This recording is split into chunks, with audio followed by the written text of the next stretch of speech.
जेव्हा पण आपण ट्रेडिंग करतो ना, सर्वांना वाटतं स्ट्रॅटेजीमुळे, ऑप्शन बाईंग केल्यामुळे, ऑप्शन्समुळे लॉस होतो. पण ॲक्च्युअल लॉस तुम्हाला दाखवतो कशामुळे होतो.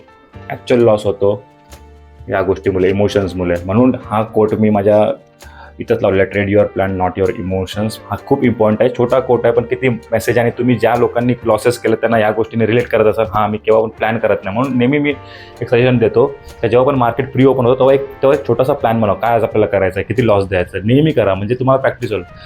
ॲक्च्युली काय होतं, 9:15 वाजले का माइंड पॅरलाइज्ड होतो. त्याच्यामुळे आपल्याला काही दिसत नाही आणि आपण काय करतो, आपण काही ट्रेड करतो, फोमोमध्ये किती पण एंट्री घेतो आणि लॉसेस किती झाला ते नोट केलेलं नसतं. त्याच्यामुळे खूप मोठे मोठे लॉसेस घेतो, ओव्हर ट्रेडिंग करतो.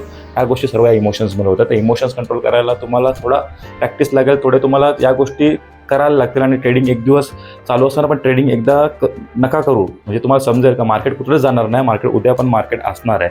तर आजचा ट्रेड बघा, आजचा ट्रेड आपण लाईव्ह सेशनमध्ये मी बोललो होतो. लाईव्ह सेशनमध्ये आपली स्ट्रॅटेजी फॉर्म झाली.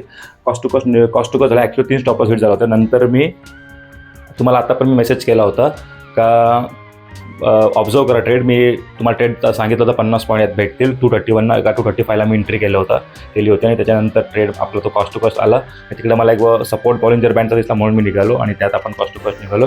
तर असेच आता पुढे उद्या परवा लाईव्ह सेशन होणार आहे. त्यात मी स्ट्रॅटेजीमध्ये मॉडिफिकेशन करणार आहे, अपडेट करणार. ते अपडेशन पाहण्यासाठी तुम्ही नक्की लाईव्ह सेशन अटेंड करा.